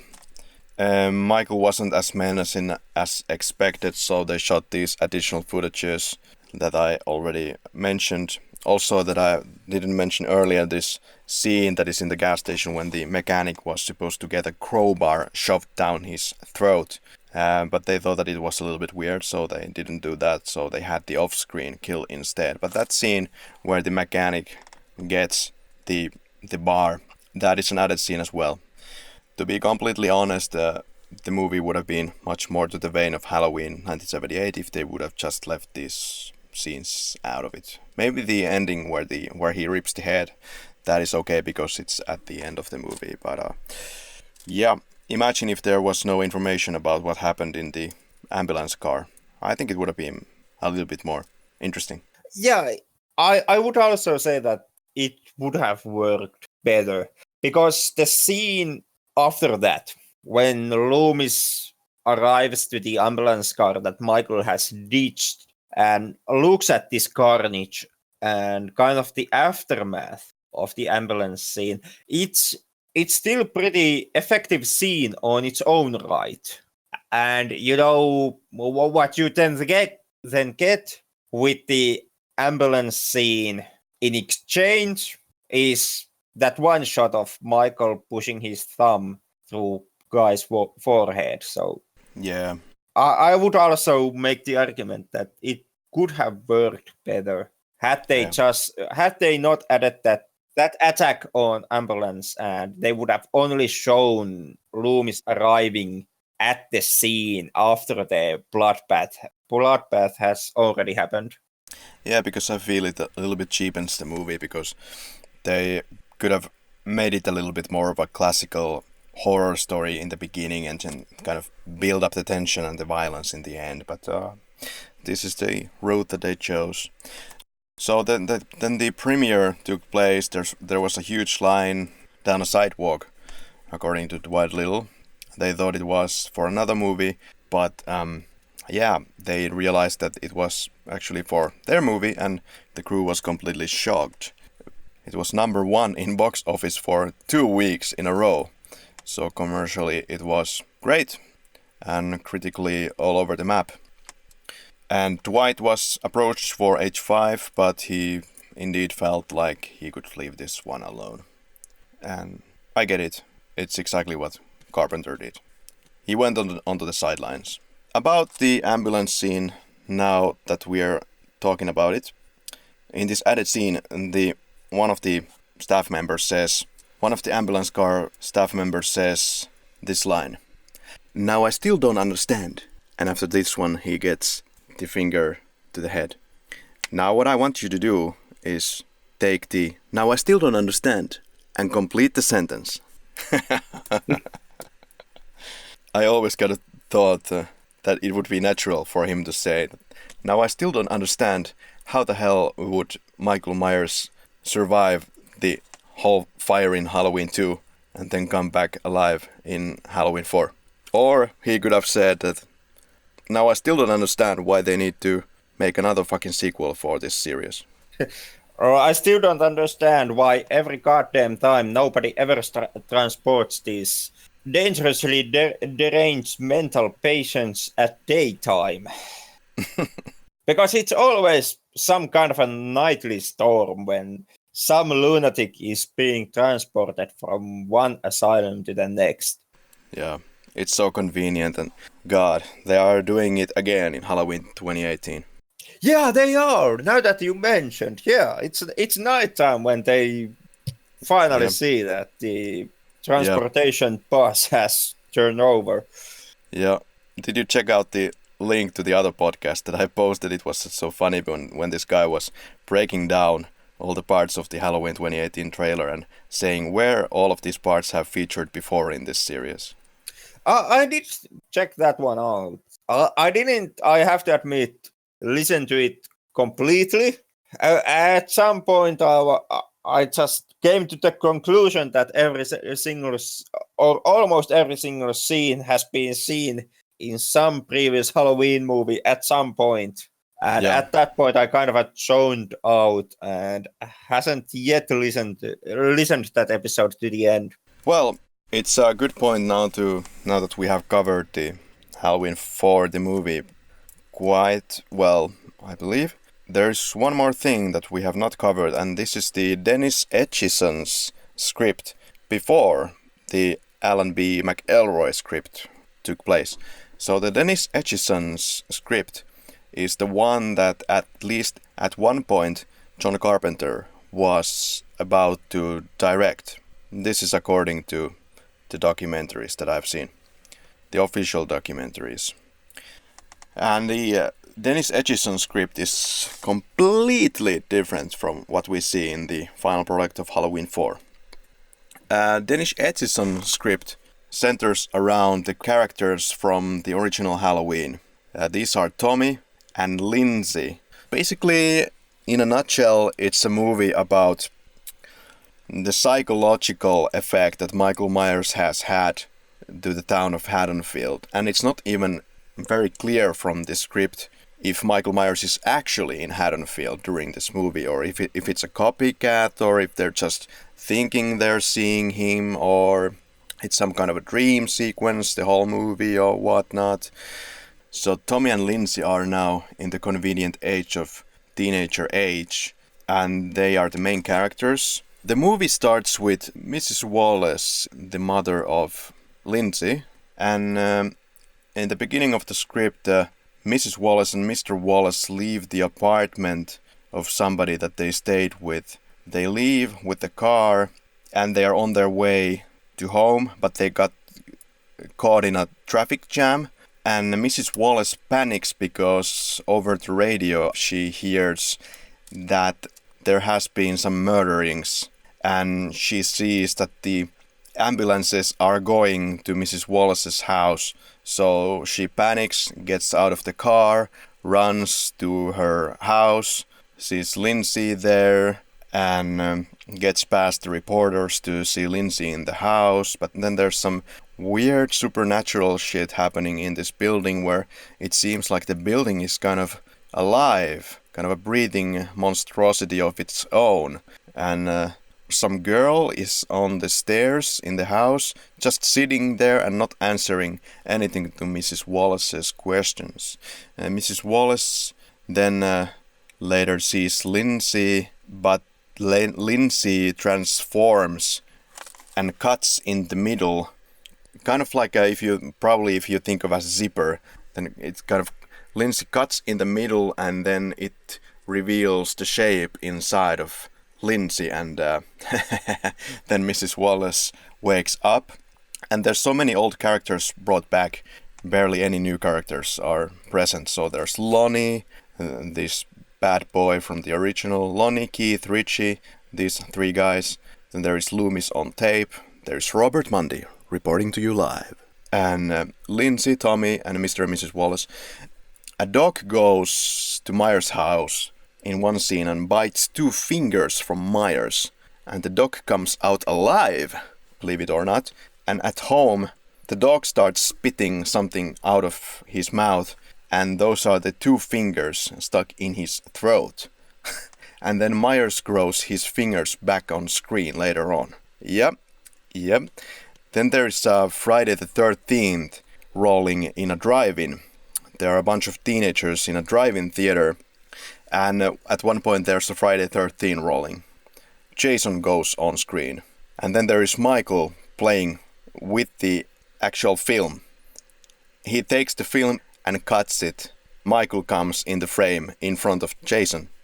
Basically, the movie's whole final showdown happens in the drive-in, where Michael Myers is trying to avoid everyone in the car watching these movies, and somehow happens to be able to kill all of them, while I believe it's Lonnie that is sleeping during when all of these people are killed. Then Lonnie wakes up, notices that everybody's killed.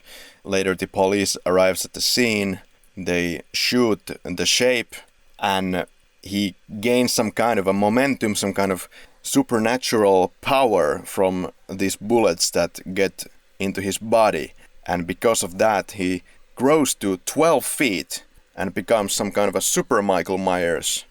The whole drive-in theater burns to a crisp at the end. Yeah, there's a huge fire. Tommy and Lindsay escape the fire. Well, maybe I should leave it at that, not to spoil everything. What the script is trying to make us understand throughout is that the whole town is kind of in some sort of a collective shock still after the 1978 events, and they want to ban Halloween. The parents of the kids go to the sheriff's office to say that, hey, you must ban Halloween, and there's some fighting about that, and kids go to buy jack-o'-lanterns to the next town because they're not available in Haddonfield. I found it quite interesting. I think it would be interesting, but I can totally see why the producers would axe this, because it's getting really psychological, and it's not about Michael Myers so much as it is about the psychological panic of the people who live in Haddonfield. basically with Michael growing his fingers back and all these protective measures that the town is taking against Michael Myers, it kind of sounds like somebody has taken few notes from Nightmare on Elm Street. Yeah. Or somebody's trying to kill the whole Michael Myers storyline. Once again, because that's the one, the stunt that worked so well on the last time you tried to pull it off. Yeah. But yeah, it's kind of once again, like it was with Season of the Witch, and the possibility of having the discussion of how can ancient witchcraft meet the computer age. Once again, I see that there's kind of this script could have been an interesting philosophical think piece, or there could have been an interesting discussion to be had with this script.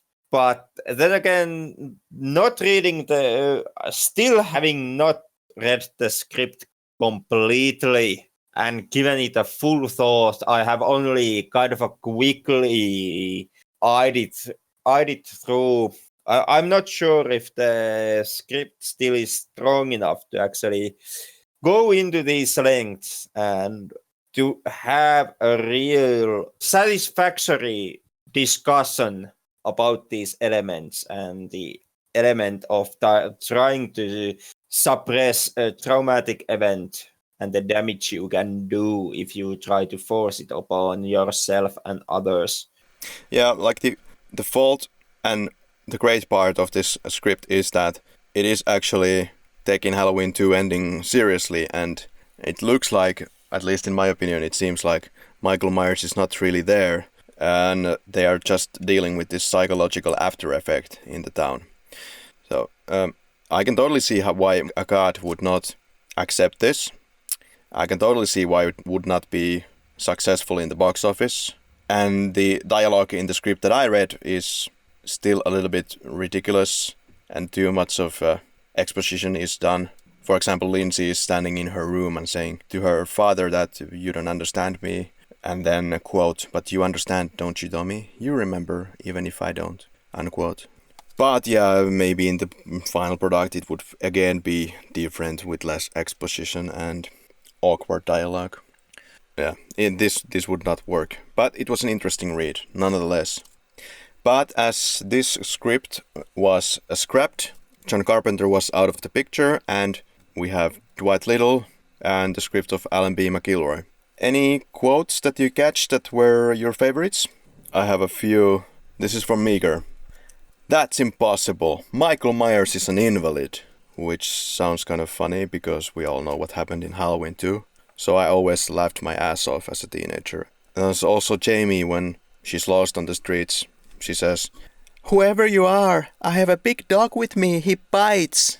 Double scoops is also great. I would have to say that my favorite quotes are outside of Loomis just screaming, "No, no, no, no," the end of the film, would be the Reverend Jackson P. Sayer. We have completely, jumped over at this episode. Who's a great fucking beautiful character river. has a bunch of great quotes throughout his brief appearance. "I ain't waiting for Judgment Day." And you are hunting him too. Yeah, too damn close. But yeah, that is, great character, great quotes, magnificent scene all together. That's a weird scene. It's quite directly from the script, and it's not so much contributing anything to the main storyline. It's just some fun in between. Yeah, it's kind of it's the moment where you can see the point where Loomis could end up with his obsession with Michael's evil, and maybe even how the outside world at this point sees Loomis himself.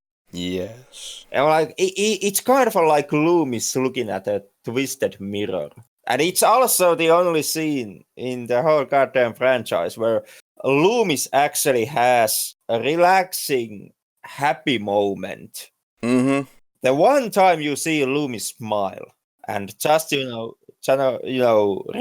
and having a shot of whiskey. Apart from Halloween 1978 when he's telling the kids off at the Myers house.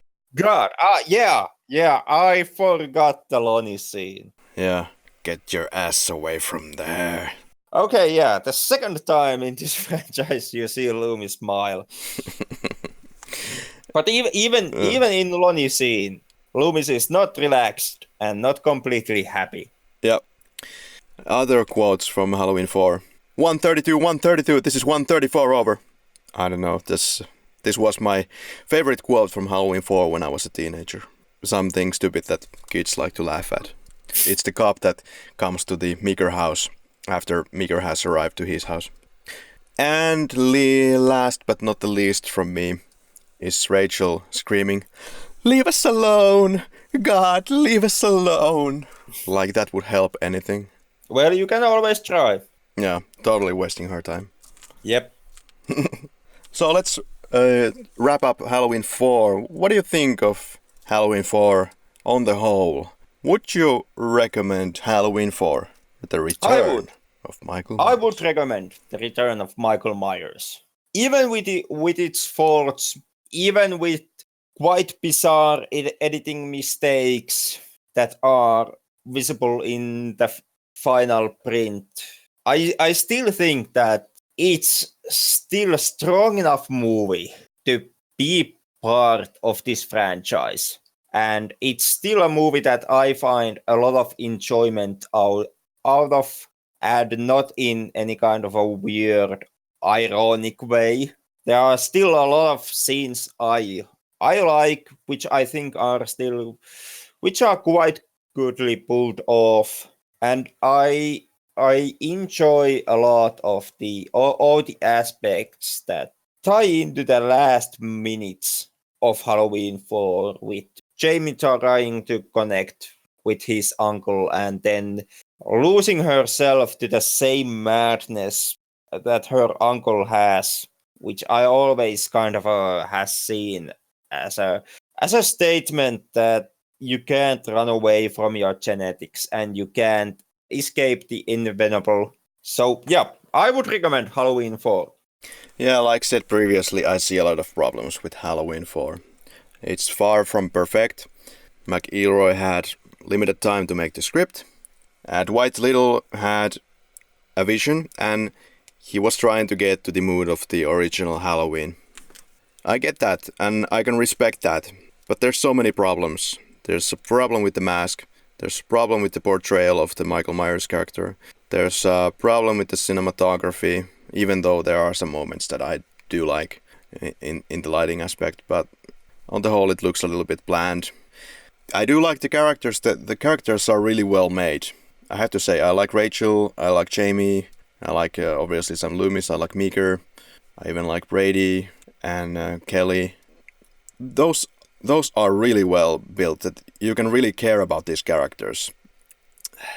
But this movie suffers from repeating some of the effective ways of cinema that was already done in Halloween 1 and Halloween 2. It's not trying enough to be on its own. It has a lot of things going for it, like the ending. There's a lot of things that work, there's a lot of things that don't work. So I'm really split on this movie. But on the whole, if you liked Halloween 1 and Halloween 2, at least the way I like them, and what I find valuable in these movies, then you will not like Halloween 4. At least, for the most part, you will not. You will enjoy Halloween 4 in some parts. And if you're a fan of Halloween series from Halloween 1, 2, or maybe 3, then you will anyway watch Halloween 4, and who am I to stop you? You will watch the entire franchise regardless of whatever people say. But as far as like a general moviegoer, no, I would not recommend Halloween Return of Michael Myers to general moviegoers. The fans will watch it. Would I recommend to myself Halloween 4, The Return of Michael Myers? At the end of the day, I think the minuses go over the plus sides. So because there's a lack of inventiveness, unlike even in Halloween 3, and with all the love I have in some aspects for this movie, I would still not recommend Halloween for the return of Michael Myers. Sorry. Yeah.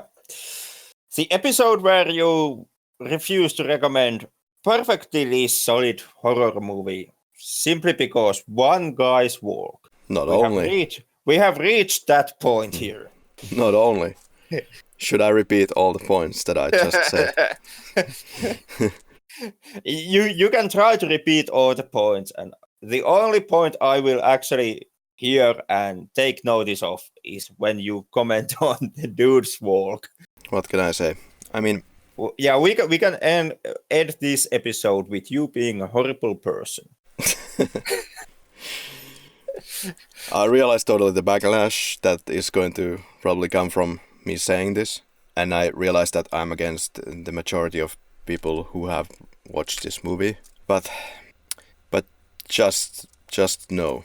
I'm sorry, because they had a wonderful recipe, they took it, and they failed to deliver on the most important aspects to me in this franchise, like cinematography and how to portray Michael Myers, and because they are repeating so many elements from the previous ones also, maybe ironically, but that is my final stance. I cannot stomach to recommend a movie where they make a shitty mask, they make a shitty performance in the antagonist, and they repeat the plot points, and I repeat myself. Yeah, I mean, in the end, after all the crap talk here, we still have to remember that we are adults, and as adults, we have to we do recognize that everybody is entitled to his or her own opinion, and that right there, Karri, is the wrong opinion.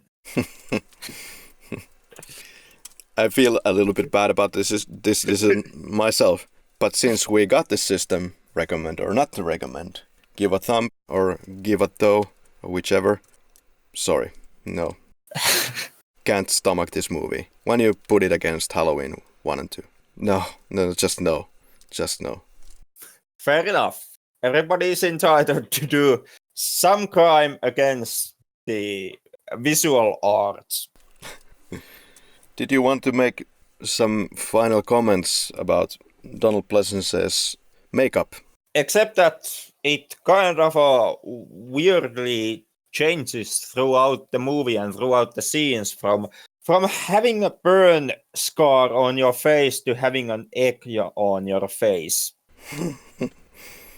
Which changes from egg to another makeup between the shots, between the takes.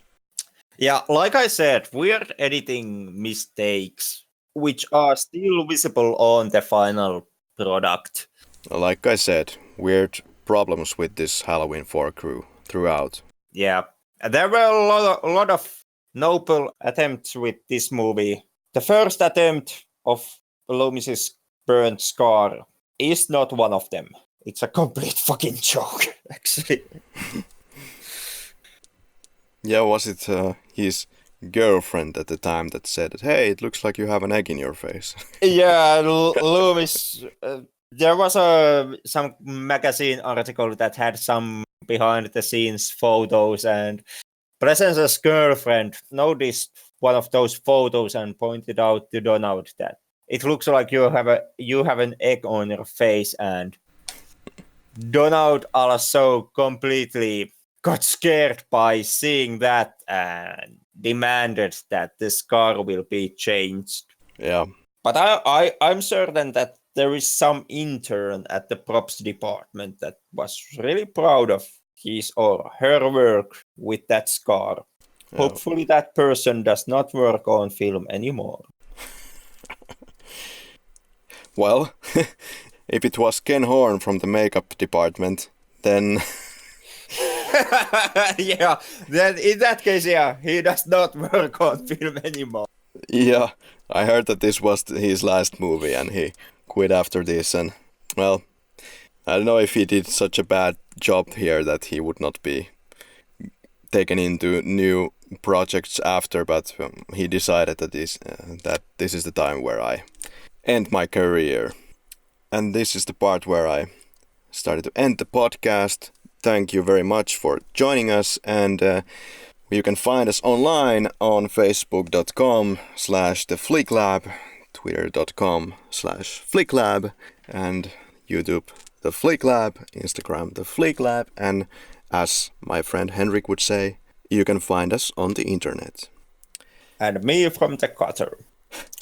Oh, and next week, Halloween 5, The Revenge of Michael Myers. Can't wait for that. Can't wait. I have way too much time to do research on this incredible film.